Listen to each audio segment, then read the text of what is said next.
ቁጠባ ጠቃሚ የኢኮኖሚ ጽንሰ ሀሳብ ቢሆን እጅ ላይ ባለ ገንዘብ ሰርቶ የማትረፍ ያህል ተወዳጅ ቁም ነገር ሊሆን አይችልም። እውነቱን ለመናገር ራስን መበደል፣ ርካሽ ዕቃ መግዛትና መቆንቆን ቁጠባ ነው። ራስን እየበደልክ ቆጥበህ ያጠራቀምከውን ገንዘብ በምግብ እጥረት ምክንያት በሚመጣ በሽታ ታመህ ለሆስፒታል ስታወጣ፣ በርካሽ የገዛኸውን ዕቃ ወዲያው ተበላሽቶ በውድ ስታሰብ፣ እንዲሁም ስትቆነቆን ያሉ ሴቶች በጊዜ እየራቁ ሚስት ስታጣ ከባድ የሆነ ጸረ ቁጠባ ጠቃሚ ይገቡ።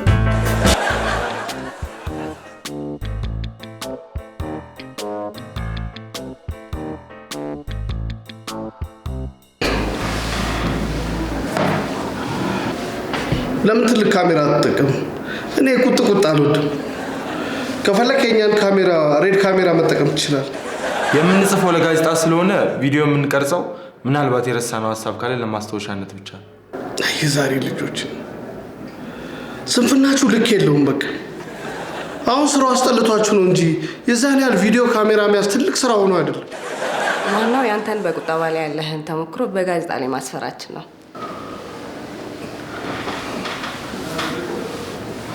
ቁጠባ ነው ያላችሁት? ኢንተርቪው የምትሰጠው በቁጠባ ላይ? በትክክል ፕሮዲሰር ያዕቆብ፣ እስቲ ስለ ቁጠባ ትንሽ አጫውተን። ታዲያ እንደሱ አትሉኝም እንዴ?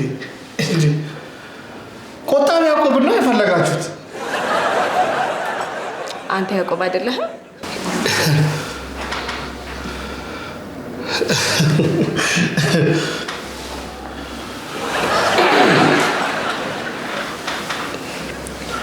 ምንም ችግር የለም። ቆጣቢ ያዕቆብ መጥቷል። ተመልከቹ ይህን ገልጡ። ጋዜጣ ላይ ለሚጻፍ ጽሁፍ ቪዲዮ ሲያበላሽ ትንሽዬ የመቅረጸ ድምፅ መያዝ እየቻለ የማይረባ ነገር እየቀረጸ የካሜራውን እድሜ ያሳጥረው። በጣም ትክክለኛ ሀሳብ ነው ያነሳኸው። ቁጠባ እንዴት ልታውቅ ቻልክ? ይገርምሻል፣ ጥሩ ጥያቄ። ቁጠባን ማውቀው በቅድመ አያቶቼ ነው። ቅድመ አያቶቼ በጣሊያን ጦርነት ተሳትፈው ለቁጠባ ሲሉ ህይወታቸውን ሳይቀር ሳይሰስቱ ዋጋ ከፍለው። ለቁጠባ ሲሉ ለሀገራቸው ሲሉ ነው ነፍሳቸውን የገበሩ። ትንሽ ብታብራራልኝ ደስ ይለኛል። ይገርምሻል፣ ቅድመ አያቴ በጣሊያን ጦርነት ሲሳተፍ አንድም ጥይት ላለማባከን ሲል ቀኑን ሙሉ በሰደፍ ነበር ሲዋጋ የዋለው። ይገርማል። ጀግና ቅድመ አያት ነው ያለ። በመጨረሻም ቅድመ አያቴ ቀኑን ሙሉ ከጣሊያን ወታደር ጋር ቀኑን ሙሉ በሰደፍ እንደዚህ ሲዋጋ ከዋለ በኋላ በተባራሪ ጥይት ግንባሩን ብለው ገደሉት። አንተስ ቁጠባን በምን አጋጣሚ እንደጀመርክ ብትነግረን? ይገርምሻል፣ ቁጠባን ከልጅነት የጀመረው ነው የጀመርኩት። ገና ህፃን እያለሁ ዳዴ ሳልን ነበር መራመድ የጀመርኩት። ምክንያቱም ዳዴ እያልኩኝ ጊዜን ማባከን ስላልፈለግኩኝ። ከዛ የቁጠባ ሀሳብ ተነስቼ ነው ይህን የመሰለ ስቱዲዮ የገነባሁት። በጣም ይገርማል። ቁጠባ በያዕቆብ አንደበት እንዴት ይገለጻል? የቁጠባ ሌላኛው ስሙ ብድር እንደሆነ ታውቃላችሁ? አይ ዛሬን የሰማ ነው። ቁጠባና ብድር አንድ ናቸው። አንድ ሰው ሲቆጥብ ከነገው ላይ ተበድሮ ነው። እኔ ለምሳሌ ብዙ ብድር አለብኝ። ይህን የመሰለ ስቱዲዮም የገነባሁት በብድር። ግን ቅድም በቁጠባ ነው እዚህ የደረስኩት ነው ያልከኝ። አየሽ፣ እኔ የተበደርኩት ከነገ ሄደኝ። ቆጣቢ ሰው ብድርን የማይፈራ ነው። ይህንን ሀሳብ ቀኑን ሙሉ ነው ለሰራተኞቼ ስነግራቸው ሙሉ። ሰራተኞቼ ይቆጥባሉ? እሱን ከነሱ አንደበት ብንሰማ ይሻላል። ተከተሉኝና ሰራተኞቼን ላስተዋውቃችሁ። ሳቢ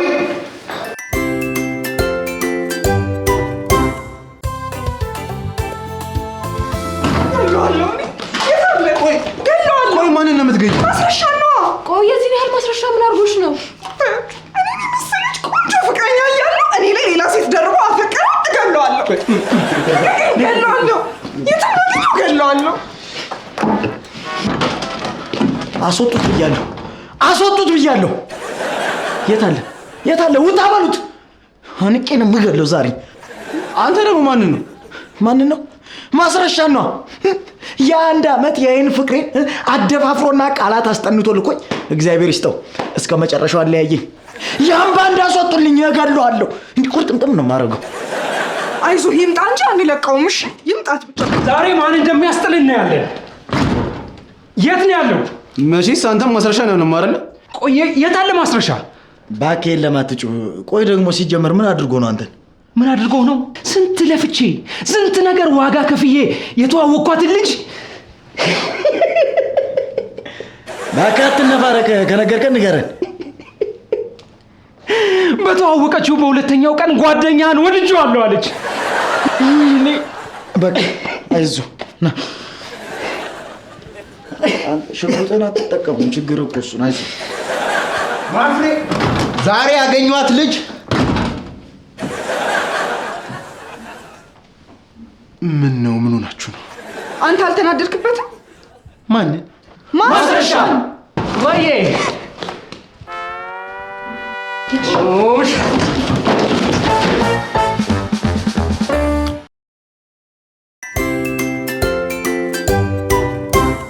ቤዛ ካንቺን ጀምር።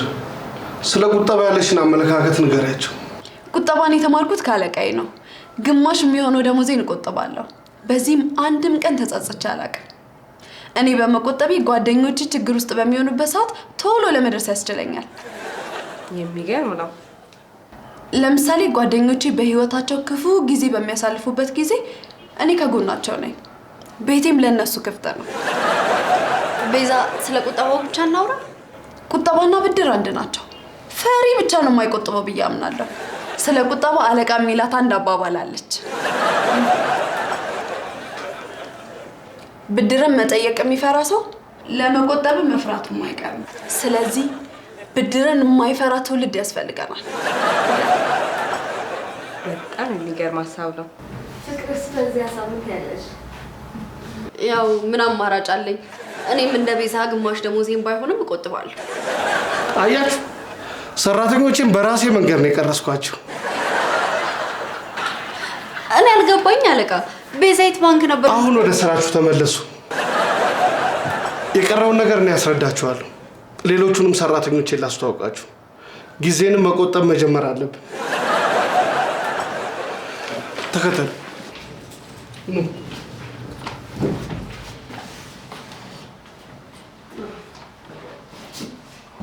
ብድር እንደማትፈራ ያውቃለሁ። የት ባንክ ነው ግን ግማሽ ደሞዝሽን የምትቆጥበው? እሱን አለቃ ያዕቆብ አልነገረኝም።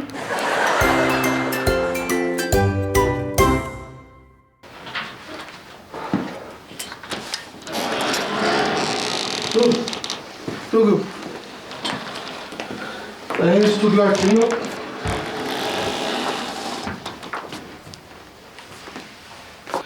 እሱ ሰሚር ይባላል።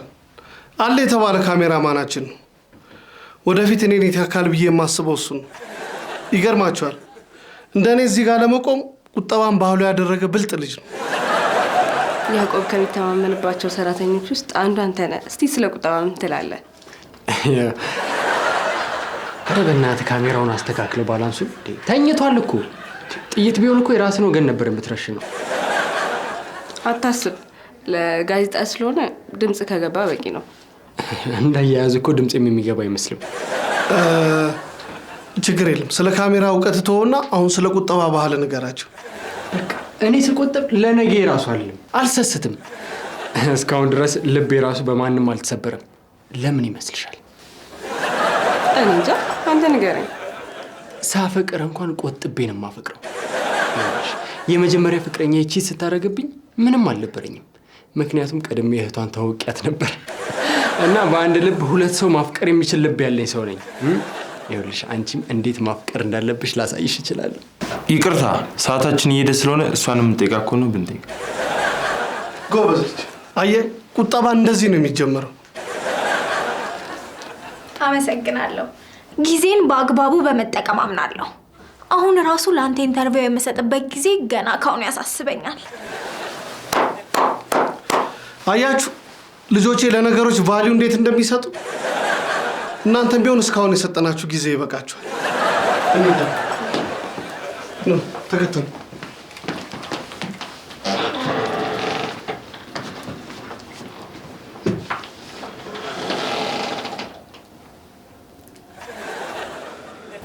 ለምንድን ነው ፈገግ ያልሽው? እንዴት እንደሚያምር! ጠይም ሰው ማግባት እንደምፈልግ ነግሬሃለሁ። ብቻ ስለ ካሜራማኑ እንዳይሆን የምታወሪው። ስለ አለቃ ነው ታዲያ? ደግሞ ፈገግታው እንዴት እንደሚያምር አይተኸዋል? ምን ይሁን ብዬ ነው እሱን የማየው። ግን ሜላትን አይተሻታል? ፊቷ ላይ ብቸኝነት ይነበባል። የሆነች በቃ እምቡጥ ነገር እኮ ነች። ሰሚርዬ እና ግመጠኝ የምትል እኮ ነው የምትመስለው።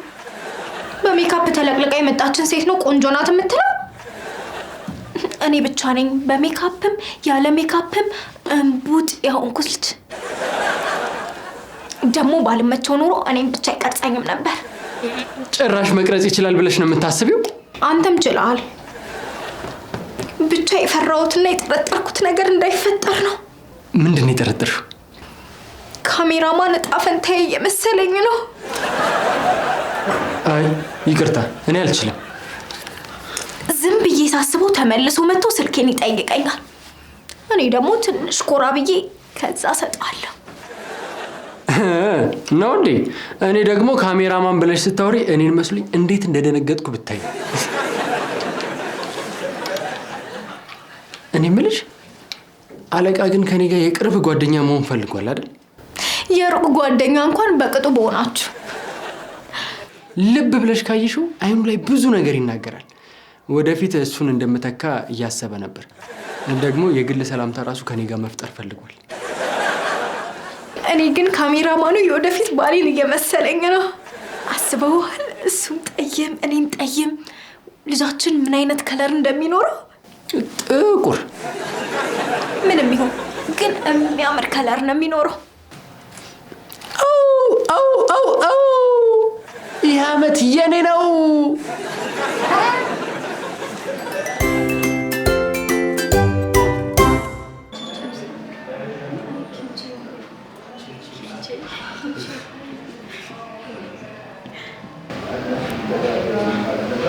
ኧረ ይሄ ቤት በጣም ውድ ነው። ለዛ እኮ ነው እኔ የምጋብዛችሁ። እናመሰግናለን አለቃ። ሰሚር አረቢ መስል ከቀኝ ወደ ግራ ማንበብህን አቁም። የፈለጋችሁትን ነገር ማዘዝ ትችላላችሁ። ምንም እንዳትጨነቁ። አታስብ አለቃ። የጭንቀት ስሜት ሳይሆን የደሞዝ ቀን እንደሆነ እየተሰማኝ ነው። ሌላው ሂሳብ ልከፍል ስል ማንም ሰው እንዳይታገል። በጣም ታበሳጩኛላችሁ። ኧረ አለቃ አይደለም በጉልበት በሐሳብ መታገል አንችል። ቲፕ መስጠት ግን መብታችን ነው። ምንም አታስቢ ውዴ። ቲፕ ማለት ቲያትሪካል ፕሮሚስ መሆኑን ታውቃላችሁ። ዛሬ በህይወታችሁ ትልቁን ትምህርት ነው ማስተምራችሁ። አለቃ የምንጋበዘው ልታስተምረን ከሆነ እኔ ባልበላ ይሻለኛል። እኔ ግን ለመማርም ለመብላትም ዝግጁ ነኝ። ፈተና ከሌለው እኔም ለመብላት ዝግጁ ነኝ። ግድ የለም ወደ ፈተና አታስገባን ብዬ ነው የምበለው።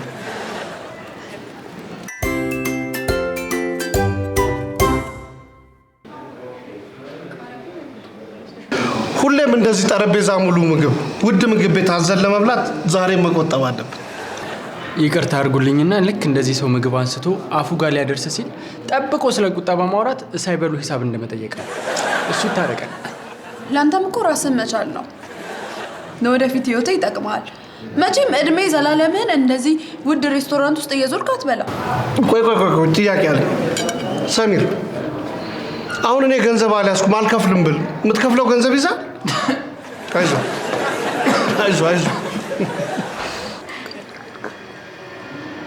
አለቃ ምሳ ልጋብዛችሁ እኮ ስትል ተጣድፌ ዋሌቴን ቢሮ ረስቼው ነው የመጣሁት።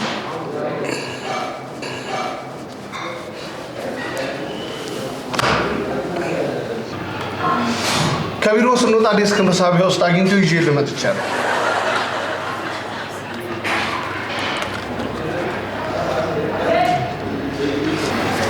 ፍቅር፣ ይሄ የማይገባኝ ቅኔ ጨዋታ ነው ወይስ ቀጥታ እየነገረኝ ነው? እንደ አለቃ አይነት ኮምፕሊኬትድ የሆነ ሃየር ኢንተለጀንስ ፐርሰናሊቲ ያለው ሰው የምጠብቀውን አይነት ንግግር አያደርግም። እኔን የገባኝ እኛን እንደሚጋብዘን ነው። ለአንተ ደግሞ ዋሌትህን አምጥቶልሃል።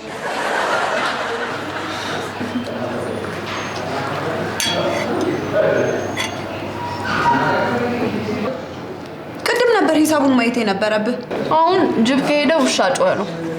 አንቺ ራስሽ አይደለሽ እንዴ እንደ አረብ አታንብብ ያልሽ? ብትልስ አንተ ከመቼ ጀምሮ ነው ሰው የሚልህን መስማት የጀመርከው? እንዴት አልሰማም? እዚህ የተገኘሁት ለማን ብዬ ነው? ምግብ አታሉኝ መሰላችሁ? መልሱልኛ። አይገባችሁም እንጂ ቢገባችሁ እንደዚህ ያክነፍ የሚያመጣኝ እናንተ ፍቅር ነው። አለቃ አንተስ ብትሆን አባቴ ማለት አይደለ? አየህ፣ ወንድ ልጅ ሂሳብ ሲያስጨንቀው አባቱንም ቢሆን ይከዳል። ስለዚህ የዛሬው ዋናው ትምህርታችን የሚሆነው ወንድ ልጅ ሂሳብ ሊያስጨንቀው አይገባም። አለቃ ምን አይነት የምትገርም ሰው ነህ! በቃ ሃይር ኢንተለጀንስ ማለት ይሄ ነው። አለቃ ምን ሊነግረን ፈልጎ ነው የጋበዘን? የአለቃ ግብዣ ሁሌም በምክንያት ነው። ያለ ምንም ምክንያት ሊጋብዘን አይችልም። ሰሚር ወደ ጎልማሳነት እየሄደ ስለሆነ ትምህርት ሊሰጠው ፈልጎ መሰል። እድሜያችንማ የሁላችንም እየሄደ ነው። የድሮ ሩሜቶቿ እኮ የኔ ጎጆ ታለሽ ብለው ነው የሚያስቡት። አይ እኔ ሁላችሁንም ላስተምራችሁ የፈለግኩት ነገር ነገ የምትፈልጉበት ቦታ ለመድረስ ብቸኛው አማራጭ ቁጠባ ነው። ለዚህ ደግሞ ትልቁ ምሳሌያችሁ ሊሆን የሚችለው እኔ ያዕቆብ መኮንን ነው። አለቃ ፕሮዳክሽኑን ወደ ባንክ የመለወጥ ፍላጎት ያለው ይመስለኛል። አይ እኔ የሴኩሪቲ ካሜራ ኦፕሬተርም ቢሆን ሆናለሁ እንጂ ከአለቃ ጋር ለመለየት ሀሳቡም የለም። ኤደን እኮ ባል ነው የምትፈልገው። ታዲያ ባል በቁጠባ ይገኛል እንዴ? እና ቆጠብ በማለት ነው እንጂ ካገኙት ጋር እየተዝረከረኩ ባል ይመጣል እንዴ? አንዳንዴ እኮ ከማይሆን ሰው ጋር ስንዝረከረክ ባል ሊሆነን የሚችል ሰው ባጠገባችን ያልፋል። የሚሆን ከሆነ እሰይ፣ የማይሆን ከሆነ ደግሞ መለጋት ነው።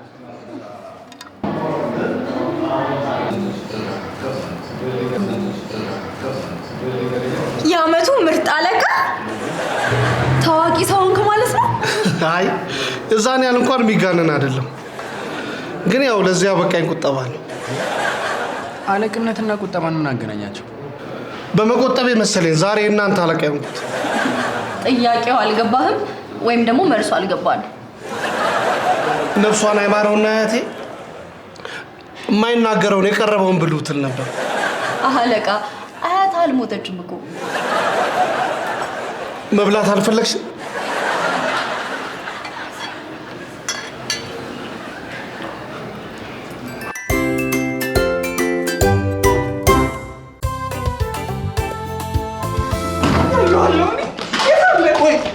ቆይ ማንን ነው የምትገኝ? ማስረሻ ነው። ቆይ የዚህን ያህል ማስረሻ ምን አድርጎሽ ነው? እኔ መሰለች ቆንጆ ፍቅረኛ እያለሁ እኔ ላይ ሌላ ሴት ደርቦ አፈቀረ። እገለዋለሁ።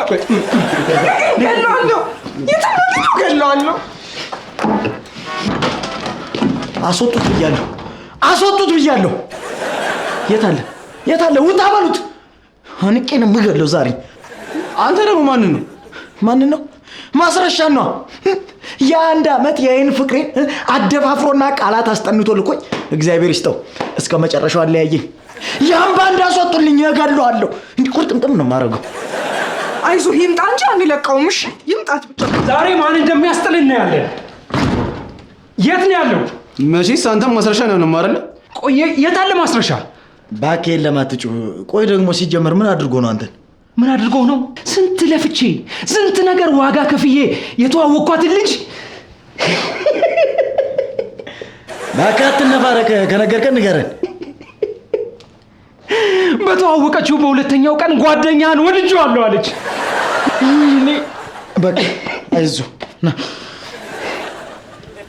አንተ ሽጉጥን አትጠቀሙም። ችግር እኮ እሱ ነው። አይዞህ ማፍሬ ዛሬ ያገኘኋት ልጅ ምን ነው? ምን ሆናችሁ ነው? አንተ አልተናደድክበትም? ማን? ማስረሻ ወይዬ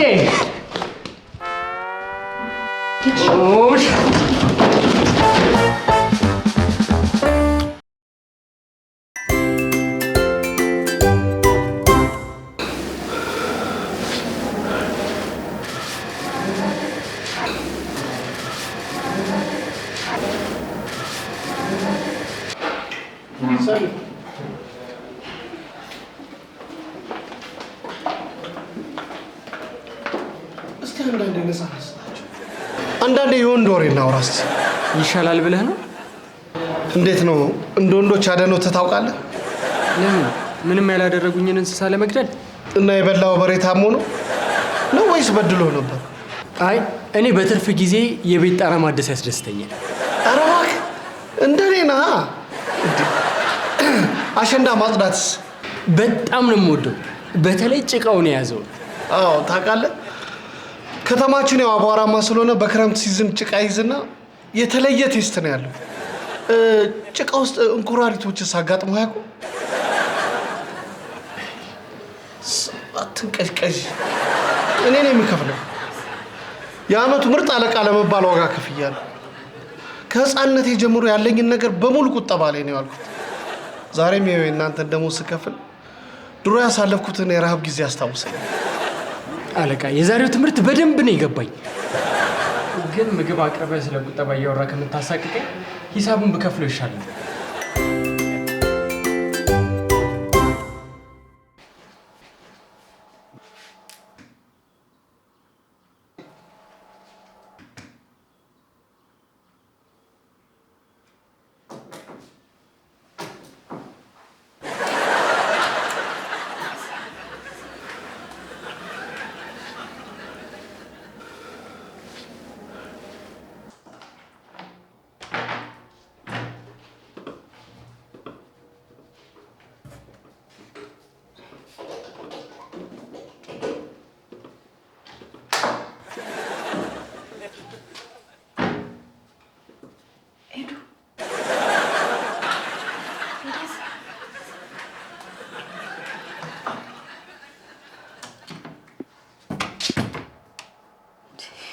በሌሊት ምን እያደረግሽ ነው? ፀጉሬን እየተሰራው ነው። አንቺ ምን ሆነሽ ነው የተነሳሽው? እና በኩለ ሌሊት ተነስተሽ የሰው ልብ ቀጥ ከምታደርጊ ጠዋት አይደርስም? በዚህ ሰዓት ተነስተሽ ባይሆን ኖሮ ልብሽ ቀጥ ማለት እድል አይኖረውም ነበር። ስትንጎዳጎጂ ነው የቀሰቀሽኝ። የመኝታ ሰዓትን ባናባክነው ጥሩ ነው። አለቃ ገንዘብ ብቻ ሳይሆን ጊዜ የሚቆጠባል ብለው እና ታዲያ የእንቅልፍ ሰዓት መሻማትና የአራዊትና የሌባን ሰዓት መሻማትን ምን አገናኛቸው? አንደኛ መብራት ሳበራ ሌባን ቢኖር ፈርቶ ይመለሳል። ሁለተኛ የእንቅልፍ ጊዜን ቀንሼ ፀጉሬን በመስራቴ የጧት ጊዜ ለንባብ ቆጥባለሁ። ኢንስታግራም ኢቡክ ሼር ማድረግ ጀመረ እንዴ? ስራዬን በአግባቡ ለመስራት የፋሽን ኢንዱስትሪውን ከስር ከስሩ ካልተከተልኩት ጥሎ ነው የምሄደው። እባክሽን ከዚህ በኋላ በሌሊት አትነሺ። ኦኬ፣ ግን ይሄ ማስጠንቀቂያ ለፀጉር ስራ ብቻ ነው ወይስ ስለ ሽንት ቤት የሚሰራ? ለሱ ችግር የለውም። ስለዚህ ሽንት ቤት ሆኜ ፀጉሬን መስራት እችላለሁ ማለት ነው።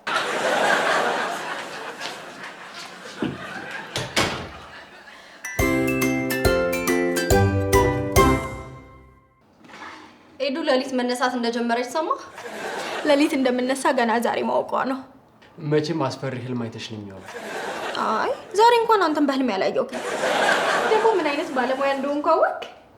በእውነት እጅሽ ይባረክ። አመሰግናለሁ። ግን እኔ የምፈልገው ሚስት መሆን እንጂ ሰራተኛ መሆን አይደለም። ኤዱ ከወንድ የምትፈልጊውን ዝርዝርሽን ሰርዘሽ ከጨረሽ የምትሆንና ያለሽን በግልጽ ማሳየት መጀመር አለብሽ። አይተሽኝ ታውቂያለሽ? ግን አብረን ስንሄድ እኮ ወንድ ሁሉ የሚዞረው ይሄንን ለማየት አይደለም።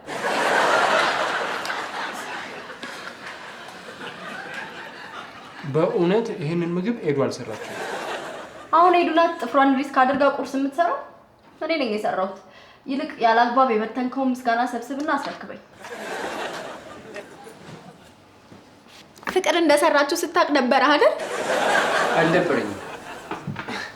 ለምሳዬ ልቋጥረው ብዬ ነው። በዛውም የምሳዬን ወጪ እቆጥባለሁ። ምን እየተፈጠረ ነው?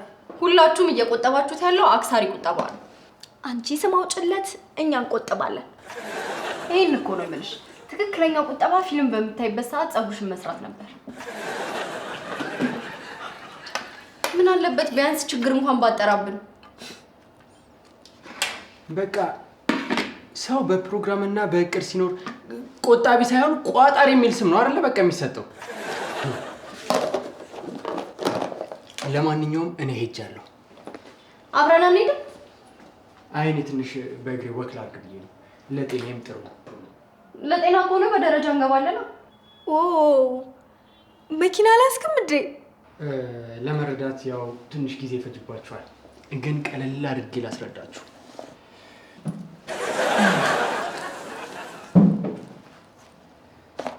ይኸውላችሁ እናንተን ለመውሰድ ብዬ ከመንገዴ 2 ኪሎ ሜትር ኤክስትራ ነድቼ ነው የምመጣው።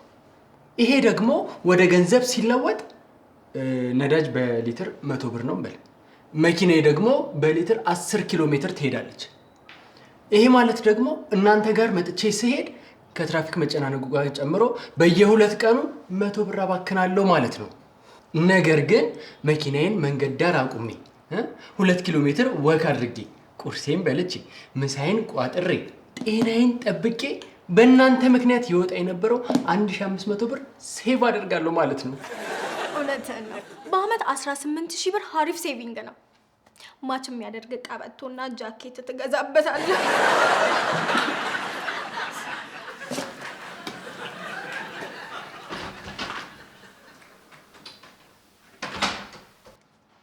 ላናደው ብዬ ነው እንጂ በጣም አሪፍ ቁጠባ ነው። እስቲ ከነገ ጀምሮ ቁርስና ምሳውን እዚህ ቴብል ላይ ሳያገኝ ሲቀር ቁጠባው አዋጪ መሆኑን እናያለን።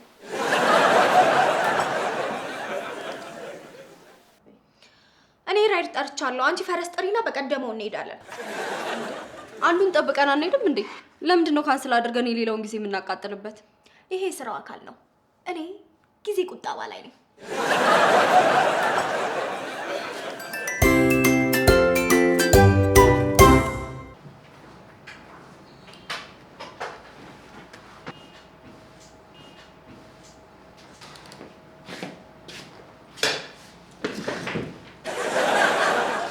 ኪሎ ሜትር ተራምደነው እንደዚህ ይውላለክ። ማን የከሰረው? ምን ሆኖ? ያልተጠየቀውን መዘባረቅ ከጀመርክ የሆነ የሚያሳፍር ስራ ሰርተሻል ማለት ነው። ነው አሁን የምትማማቾች ጠበስክ?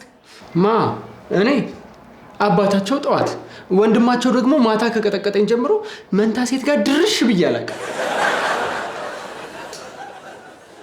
እና ምን ሆነ ነው ፊትን የጣልከው? አሁንም መኪናህን አጋጫሃት? ጎማ ተነፈሰብህ?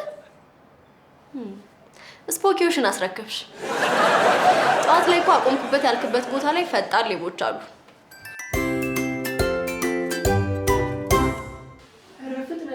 እንደዚህ አይነት ፍጥነት አይቻላቅም። እጅ ከፍንጅ ስትይዛቸው ሀርሊ በርድ ዲስካውንት ሰጡ። አዎ በ1000 ብር ገጠመኝ። በቃ ወሩ ሙሉ በእግር ከተመላለስክ ገንዘቡን ትመልሰዋለህ። ቅር ብሎ ይቅርብኝ፣ እኔም ብሎ ቆጣቢ። ዋናው ነገር ተምረህበት ማለፉ ነው።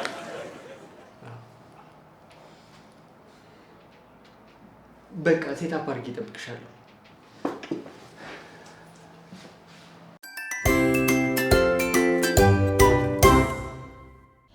ቁጠባ በአብዛኛው ከማህበር ቤቶች ወይንም ከጋራ ህብረት ስራ ማህበራት ጋር የሚገናኝ የ30 ዓመት ዕዳን ተሸክሞ የቤት ባለቤት የመሆኛ መላ መሆኑን እንዳይረሳ። እንዲሁም በዚህ መንገድ የሚገነቡ ቤቶች ስያሜ ራሱ ሳይቀር ቁጠባ ሆኗል። ለማንኛውም ቁጠባን ስናበረታታ የዛሬን ኑሮ በአፍጢሙ ደፍተን ሲኦል እያደረግነው ሳይሆን ቢቻል በሂሳብ ቀመር 70-20-10 በሚል ቢደራጅ የሚሰራ ይመስለኛል። 70ውን ለክክ፣ 20ውን ለባንክ፣ 10ሩን ደግሞ ለአምላክ ከሆነ ያስኬዳል ማለት ነው።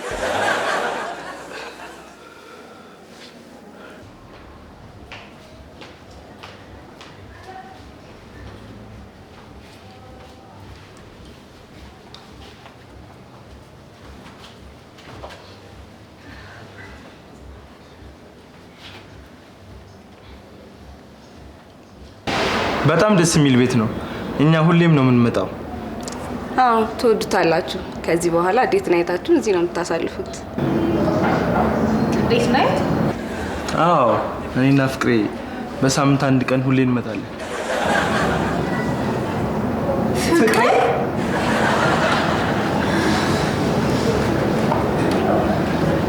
ኦ ካፕል ናችሁ? ካፕል ናቸው። በጣም ደስ ይላል። እና ስንት ጊዜ ሆናችሁ? አመት ሊሞላን ነው። ያው ስራ ቦታ ስለማይፈቀድልን በድብቅ ነው። የእናንተ አለቃ ፈታ ያለ ነው። አብራችሁ መሆናችሁ ችግር የለውም።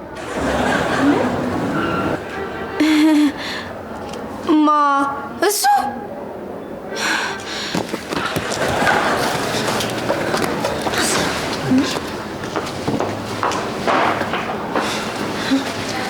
እንደማይቆዩ ነገር ነበር።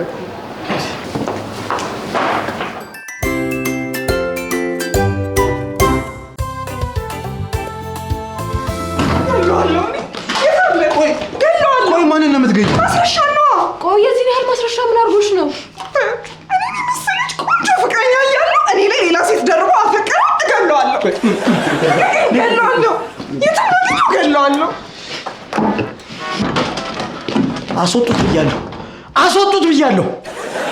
የት አለ? የት አለ? ውጣ በሉት። አንቄ ነው የምገድለው ዛሬ። አንተ ደግሞ ማንን ነው? ማንን ነው? ማስረሻን ነው። የአንድ ዓመት የአይን ፍቅሬን አደፋፍሮና ቃላት አስጠንቶ ልኮኝ እግዚአብሔር ይስጠው እስከ መጨረሻው አለያየኝ። ያን ባንድ አስወጡልኝ፣ እገድለዋለሁ። እንዲህ ቁርጥምጥም ነው የማደርገው። አይዞህ ይምጣ እንጂ አንለቀውም። እሺ ይምጣት ብቻ። ዛሬ ማን እንደሚያስጥል እናያለን። የት ነው ያለው? መቼስ አንተም ማስረሻ ነው አይደል? ቆይ የት አለ ማስረሻ? ባኬን ለማትጩ። ቆይ ደግሞ ሲጀመር ምን አድርጎ ነው አንተን? ምን አድርጎ ነው? ስንት ለፍቼ ስንት ነገር ዋጋ ከፍዬ የተዋወቅኳትን ልጅ ባካት ነፋረከ ከነገርከን ንገረን። በተዋወቀችው በሁለተኛው ቀን ጓደኛን ወድጄዋለሁ አለች። እኔ በቃ አይዞህ ና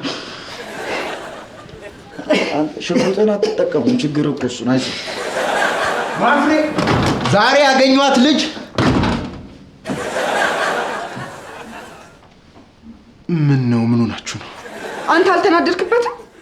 ማንን? ማስረሻን ወይዬ